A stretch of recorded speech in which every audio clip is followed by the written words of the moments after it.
John Gill, Exposition of the Tower Bible. Revelations chapter 3, verse 21. Reading from the scripture, quote, "To him that overcometh," unquote.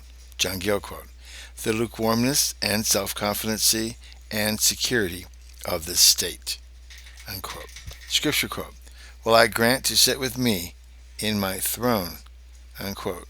John Gill, quote, "At the close of this church state, which will be the last of this kind, consisting of imperfect saints, Christ will descend from heaven with the souls of all the righteous and raise their bodies and unite them to them, which with the living saints will make one general assembly and church of the firstborn, all perfect soul and body. Among these he will place his tabernacle and fix his throne, and they being all made kings as well as priests to him, shall now reign on earth with him, and that for a space of 1,000 years.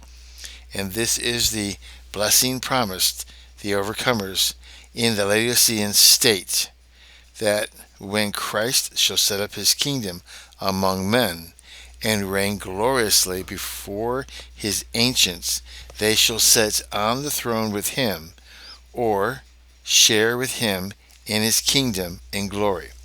See Revelation chapter 5, verse 10. Reading from the King James Bible, quote, "And hast made us unto our God kings and priests, and we shall reign on the earth," unquote. Scripture, quote, "Even as I also overcame," unquote. John Gill, quote, "sin, Satan, the world, death, and hell," unquote. Scripture, quote, "And am set down with my Father in his throne," unquote.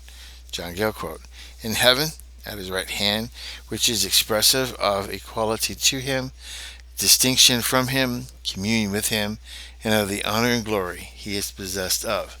But it is not on this throne that the saints will sit. Only Christ sits on the same throne with the Father in heaven.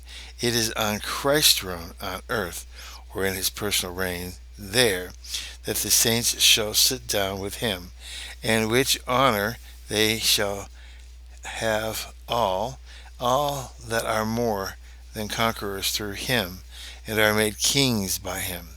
And when this reign is over, then will follow the second resurrection, or the resurrection of the wicked, when will come on the judgment of the people, as Laodicea signifies.